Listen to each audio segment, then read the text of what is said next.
Hey, welcome to another episode of Cooking on the Fry. Today we're going to find out if two great farm animals, the cow and the pig, can work together. Now, I've seen a lot of these little pieces of steak wrapped in bacon. Well, those are expensive, so I decided what would happen if I got the cheap bacon, the good cheap bacon. It's amazing how much less bacon costs if you buy it not cut in strips like bacon, but it's the same stuff, just shaped a little differently. So I've got, I really thought the lighting out here. There we go. Hempler's uncured bacon ends in pieces, which I'm just going to fry down and eat a few and save the rest for breakfast. I'm going to fry the fat out of those, and then I'm going to roast this Safeway pot roast, chuck roast, 3.5 pounds that I got for a little over $8. That's a lot of meat. That'll last a long time. So what I'm going for here is bacon fried and roasted pot roast. Let's see what happens, okay? Okay, the first thing I'm doing here is I'm going to turn this skillet up to 1/3. I want to fry a little more than 1/3. There we go. 40%. How about that? I want to get that warm. I want to get the fat out of the bacon. And what I'm also going to do is get Chuck here in the microwave, getting his refrigerator chill removed. And I'm just going to leave it in there for a while I'm cooking down the bacon and get it up to room temperature. That's kind of my trademark thing I do before I start cooking red meat, and it always works. So first thing I'm going to do is, that went well.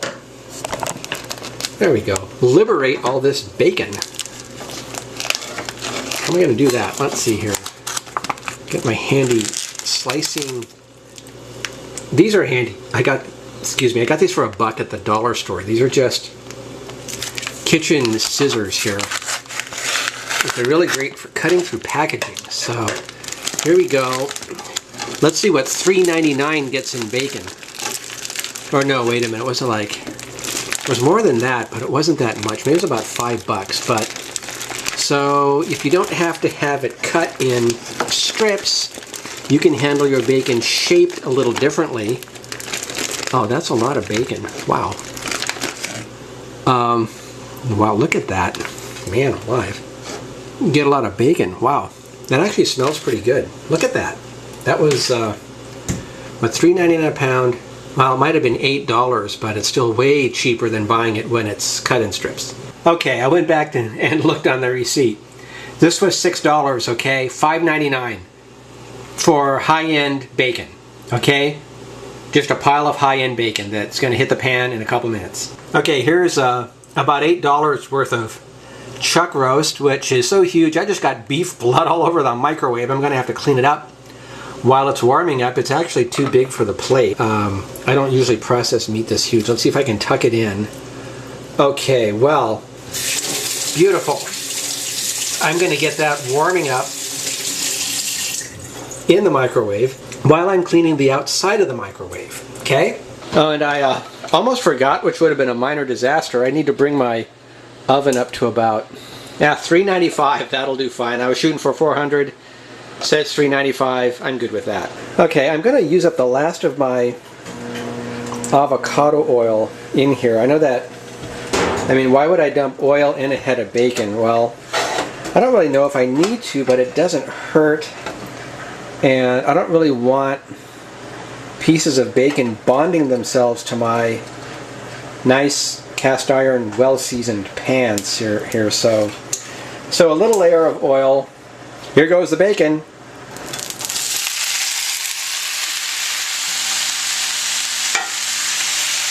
Okay. You know what? Would it be fun? Here we go. I've got a lid. I bet that speeds things up. And maybe I won't have to use as much heat. Well, see what happens. In fact, I'm turning the heat down to a little more like 1/3 because I somehow think this is going to work out really well once it gets up to a good temperature. So Chuck, the roast here, has been in here for 6 minutes at 20%.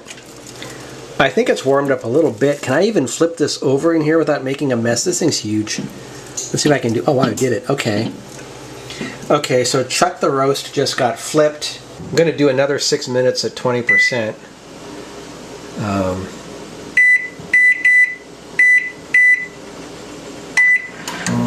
That'll bring it up closer to room temperature. And meanwhile, I'm reducing this bacon down. I have no idea how long this is going to take, but I've got it covered. And I kind of know what done bacon looks like. I think a lot of that fat will be gone. So I have no idea how long this will take. But here goes the bacon. Okay, it's been another 6 minutes. How is Chuck doing here? Wow, he's nice. And he's got the refrigerator chill off him. He's doing fine. I'm going to rinse my hand off and take him out, and we can wait for the bacon. And just because I'm a little bored, I'm going to stir this bacon around, see what's going on in here. Wow, look at all that. Probably some water came out of here too. This isn't quite going according to plan. Maybe I ought to just crank it. There we go. Alright, we're at 60%. I'm going to crank up the heat and get the moisture out of here, and more fat. So we're going to change the fat to moisture ratio, hopefully very rapidly. Well, it's been about 6 minutes, 7. This is not going according to plan. This bacon is actually really good bacon. It's not shrinking down to half its size and leaving me with a bucket of fat the way I thought it would. So I'm going to cover it up. Just bring it up to a higher temperature so it's safe and it hits, 165. Just going to leave it in there for about 5 minutes. Meanwhile, what to do with the chuck steak. Okay, I got to make sure that I'm going to sear this chuck steak before I roast it, so I didn't quite use up my avocado oil, so here we go. I'm going to avocado oil this whole thing. 3 pounds of it. Excuse me, I'm going to get the sides. Get the sides too. Everything all oiled here. Oh wait, I don't want to flip that. I want to get some salt or something on it. I just want to flip that once. So here's a bunch of salt. It's the last of my salt too. May as well use it up. Yeah, it's not even coming out. Yeah, that's just great.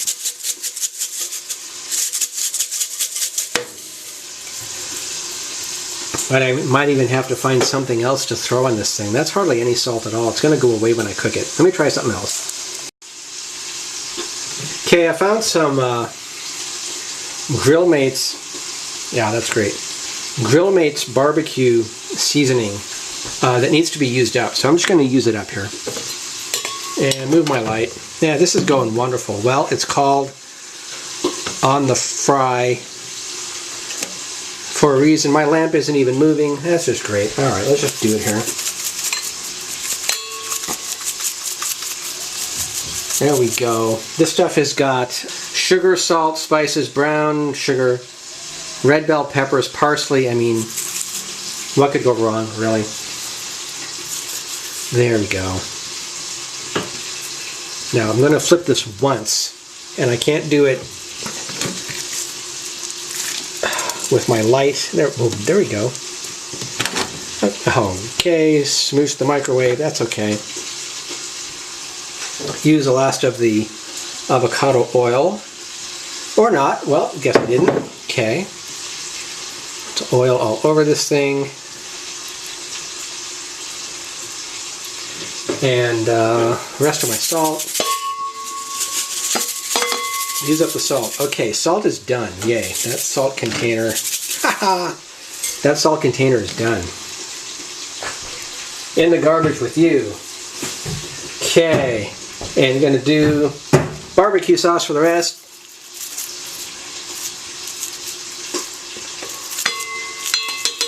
go. Really, how bad could this be? How bad, really? Well, this bacon is looking done. Take the temperature of a piece. And yeah, 160. That's just like quickly 160, 168. I think bacon is done. This is really good bacon. Wow, this is amazing. Reminds me of ham. This will do great for breakfast.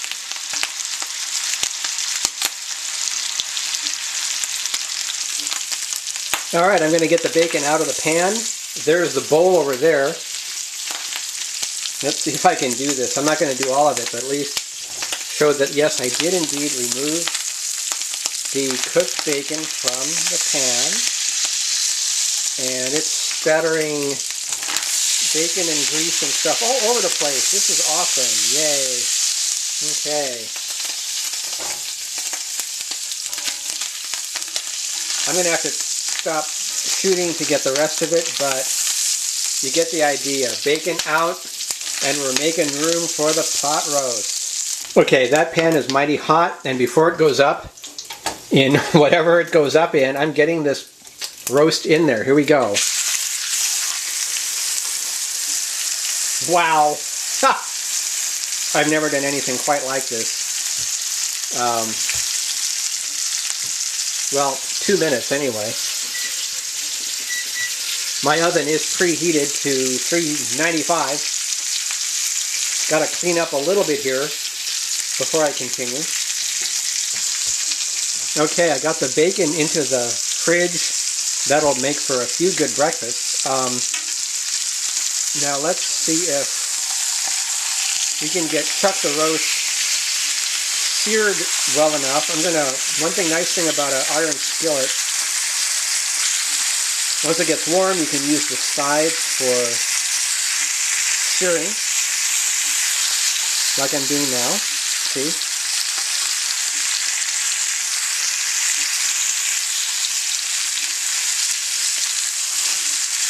Oh wow, this thing is massive.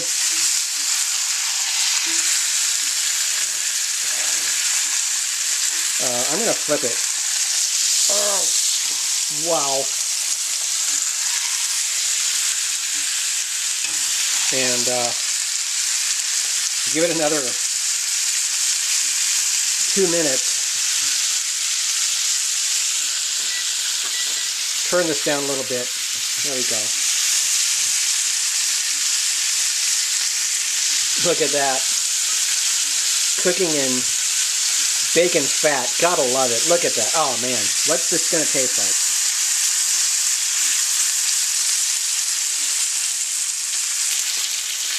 Okay, it's been 2 minutes. I just have this one edge that it doesn't look like it's been seared.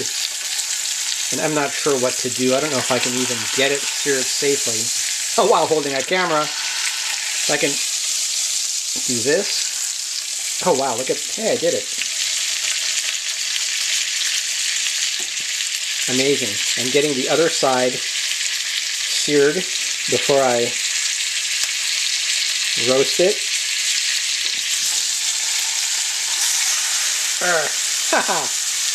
Okay, I'm going to get this in the oven for set 400, 10 minutes, and check the temperature. Obviously, you have to do it off camera because this thing is heavy. Okay, chuck roast is going to be in there for 10 minutes. This is my new red Lantana oven mitt. This is really nice, really safe. I highly recommend it. Okay, that roast has been in there for 7 minutes and 8, excuse me. I really want to know what the temperature of this thing is. Who knows? It might have to stay in for another, who knows, 20 minutes. I don't know. That's why you get a thermometer. And let's just see where this big boy is at. Yeah, see, not nearly where I thought. What, 109, 110? You know, a roast is a roast. And there ain't no shortcuts with a roast. That's why places where you get food fast are called restaurants, not roasterants, because you can't rush a roast. So I was totally wrong, but good time to find out. I'm going to do this for another 12 minutes. Okay, see ya, Chuck. Okay, it's been another 12 minutes. This is a 3.5 pound chuck roast that's been in here about 20 minutes at 400 after being seared in the pan. And right now the temperature in there is 140 going up, 145. Let's try somewhere, somewhere else. Of course, softer, it's way hotter. Let's try a thick part. And it's about 146. And that looks safe. It looks like I nailed it, so let's get it out of there and let it rest. Okay, everything is powered down. There is Chuck the roast, and it's going to sit there for 10 minutes. It really needs to rest. Okay, well, let a roast rest, and that's what you get. Mental note, next time buy the bigger cutting board. Okay, I'm going to clean this up, then I'm going to cut into this and see what we got. Okay, there's chuck roast all rested. Let's see what we got. Here we go.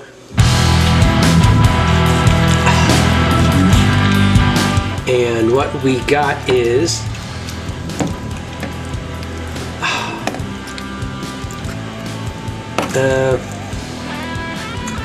closer. Well, let's get some light on here. I still have lighting issues here, obviously. Here, we'll do it. Look at that, it's still pink in the middle. I don't know, that's a really thin roast or really thick steak, but it actually looks pretty good. Wow, look at that. Get my other knife and I'll slice off a piece and see how it tastes. Okay, here we go. See that? Okay, there we go. There it is.